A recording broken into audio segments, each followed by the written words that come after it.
আসসালামু আলাইকুম ওয়া রাহমাতুল্লাহি ওয়া বারাকাতুহু। আজকের ভিডিওতে জানবো কঠিন কোনো কাজ সহজে সমাধান হওয়ার আমল।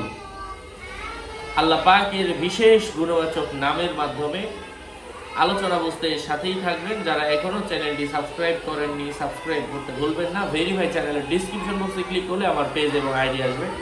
এটা ছাড়া আলাদা অন্য কোনো পেজ নেই, আইডি নেই, ইমো নেই, হোয়াটসঅ্যাপ নেই, টিকটক নেই। নাম ছবি দেখে বিভ্রান্ত হওয়া যাবে না। প্রত্যেক ভিডিওতে আলাদা আমি সাবধান করি, সতর্ক করি। যাই হোক, সম্মানিত প্রিয় উপস্থিতি,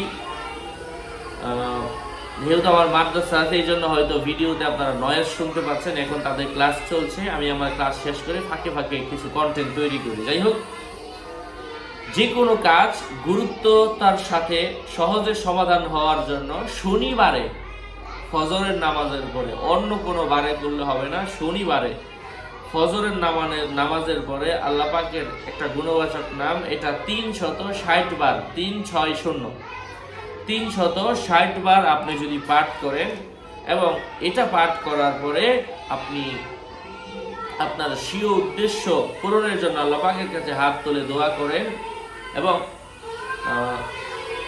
রোনা জারি করেন, আল্লাহ পাক দেখবেন আপনার দোয়া কবুল করে নিয়েছেন। কঠিন কাজ সহজে সমাধান হবে ইনশাআল্লাহ। যাই হোক, আপনাদের সাথে ছিলাম আমি মুফতি জুবায়ের বিন ইমাম। আরও আপডেট পেতে সাথেই থাকবেন। আপনাদের মঙ্গল এবং দীর্ঘায়ু কামনা করে এখানেই শেষ করছি। দেখা হবে অন্য কোনো এপিসোডে। আর সেই দোয়াটা বলা হয়নি, সেই দোয়াটা হচ্ছে আল্লাহ পাকের একটা গুণবাচক নাম, ইয়া মাতিনু, হে অটল, হে অনর। এই একই নাম, কিন্তু এটার ফজিলত অনেকগুলো। তো এটা নিয়ে আমি আরো ভিডিও দিয়েছি। সেই নামটা হচ্ছে ইয়া মাতিনু, ইয়া মাতিনু, ইয়া মাতিনু, ইয়া মাতিনু, ইয়া মাতিনু। ইনশাআল্লাহ একদিনের আমলেই আপনার উদ্দেশ্য পূরণ হয়ে যাবে। আরো আপডেট পেতে সাথেই থাকবেন। এটা আপনি বাসের মধ্যে বসে বসে, গাড়িতে বসে বসে, হাঁটতে হাঁটতে, চলতে চলতে, শুয়ে শুয়ে, যে কোনো অবস্থায় পড়তে পারেন। হ্যাঁ, আসসালামু আলাইকুম ওয়া রাহমাতুল্লাহি ওয়া বারাকাতুহু।